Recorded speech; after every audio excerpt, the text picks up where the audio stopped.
കവിത മുത്തശ്ശി.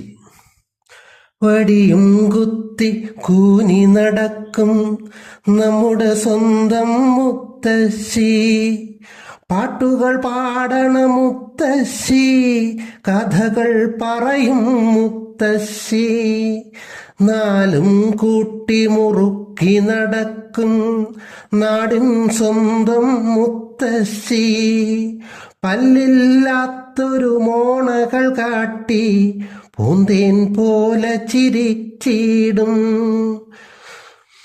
വടിയും കുത്തി കൂനി നടക്കും നമ്മുടെ സ്വന്തം മുത്തശ്ശി, പാട്ടുകൾ പാടണ മുത്തശ്ശി, പല കഥകൾ പറയും മുത്തശ്ശി, വടിയും കുത്തി കൂനി നടക്കും നമ്മുടെ സ്വന്തം മുത്തശ്ശി.